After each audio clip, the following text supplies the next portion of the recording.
I'm here at the European School of Hematology meeting in Estoril, Portugal. It's a wonderful meeting where we're learning all about new developments and new science in the treatment of acute myeloid leukemia. I think that there's a question about whether there is a need to change risk stratification in patients with acute myeloid leukemia based on all this new data that's coming out.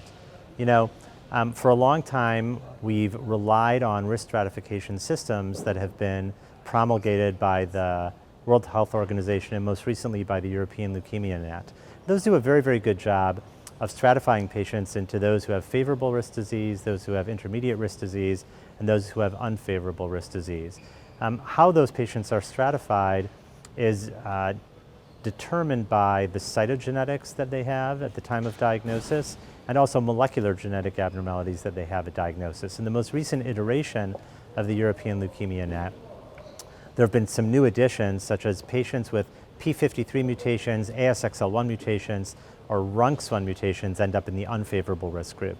But I think where we need to do better is really refining those classifications even more, because it is rare that a patient has one mutation.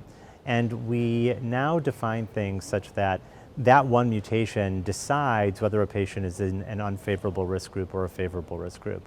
But it's likely that the co-occurrence of cytogenetic and molecular genetic abnormalities modify those risk states. So I think what I'd like to see going forward, and again, this is a big ask, this is something that all of us are going to have to do as researchers together in a collaborative effort, is come up with a dynamic system, which it might be called, where there's something online even, where you can type in your patient's cytogenetics, their molecular genetics, and get a clinically validated output of how that patient might do with the therapy that you're proposing, with or without bone marrow transplants. I don't think I'm saying anything controversial. I think that's what everyone wants to move towards.